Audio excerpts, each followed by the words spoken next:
Assalamualaikum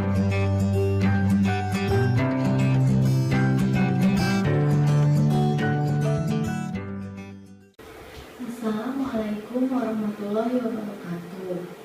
Di sini Ibu akan menjelaskan materi pendidikan agama Islam kelas 9 bab 5 yang berjudul Kehadiran Islam Mendamaikan Bumi Nusantara. Alur perjalanan dakwah di Nusantara. Indonesia dikenal sebagai negara dengan penduduk muslim terbesar di dunia. Proses masuknya Islam di Indonesia berkembang secara bertahap dan melalui banyak jalan. Menurut ahli sejarah, ada beberapa teori tentang kedatangan Islam di Indonesia. Mari kita bahas satu persatunya ya. Yang pertama yaitu teori Mekah. Menurut teori Mekah, proses masuknya agama Islam ke Indonesia adalah langsung dari Mekah atau Arab, terjadi dari abad pertama Hijriah atau abad ke-7 Masehi. Mereka datang ke Indonesia dengan motivasi dagang sekaligus berdakwah. Biasanya mereka bergelar syahid atau syarif di depan namanya. Yang kedua yaitu teori Gujarat. Teori Gujarat ini mengatakan bahwa proses kedatangan agama Islam berasal dari Gujarat pada abad ke-7 atau ke-13 Masehi. Gujarat adalah sebuah wilayah di India bagian barat berdekatan dengan Laut Arab. Yang ketiga yaitu teori Persia. Teori Persia mengatakan bahwa kedatangan agama Islam berasal dari daerah Persia atau Parsi atau bisa disebut Iran. Bukti teori ini adalah adanya kesamaan tradisi. Contohnya, merayakan 10 Muharram atau Asyura. Selanjutnya, Walisanga. Agama berkembang di Indonesia disebarkan oleh beberapa golongan, yakni yang pertama para pedagang, yang kedua mubalik, yang ketiga sufi, yang keempat para wali.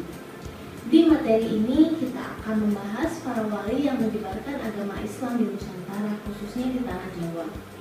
Di antara banyak wali, ada 9 wali yang dikenal sebagai wali sanga. Berikut adalah nama-nama wali berikut. Yang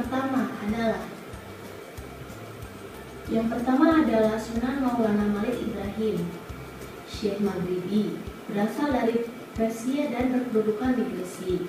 Yang kedua yaitu Sunan Ampel, yaitu Raden Rahmat, berkedudukan di Ampel di Surabaya.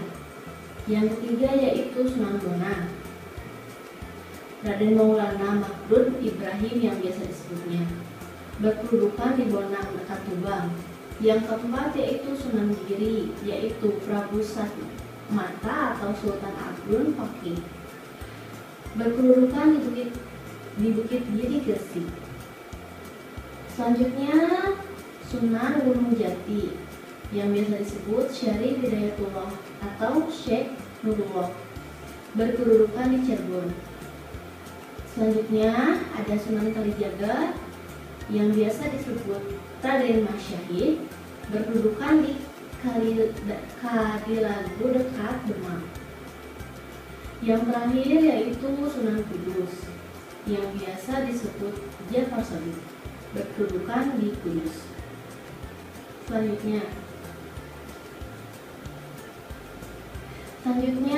cara-cara berdakwah di Nusantara. Para dai menyebarkan agama Islam di Indonesia dengan cara yang pertama, perdagangan. Proses penyebaran agama Islam melalui jalur perdagangan dilakukan oleh para pedagang muslim pada abad ke-7 sampai dengan abad ke-16 Masehi. Para pedagang tersebut berasal dari Arab, Persia, dan India. Para pedagang tersebut sangat jujur sehingga disukai oleh para penduduk Nusantara dan secara sukarela masuk Islam. Yang kedua dari perkebunan.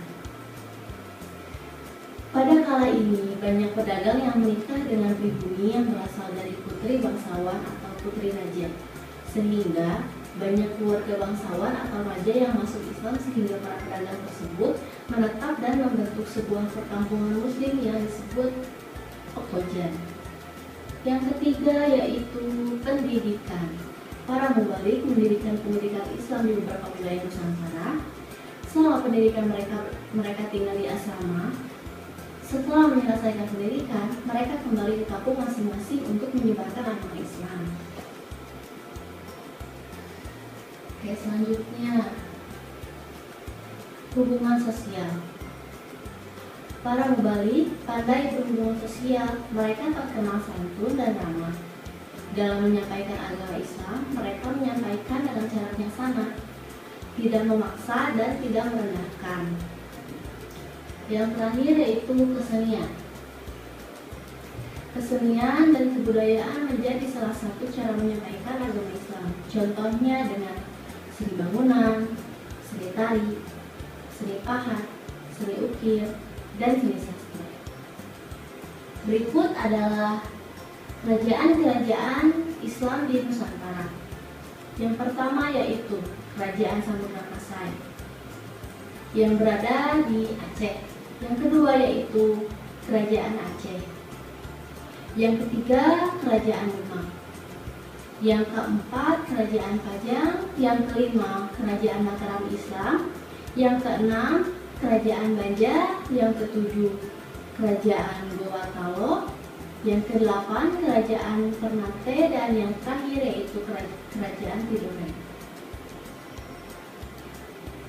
Sekian materi dari Ibu.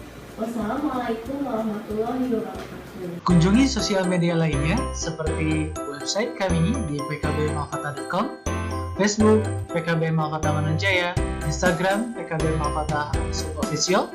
Dan terima kasih telah klik video ini. Jangan lupa like, comment, share, and subscribe untuk menunjukkan dukungan kamu terhadap channel ini. Enjoy the video, PKB Malfata.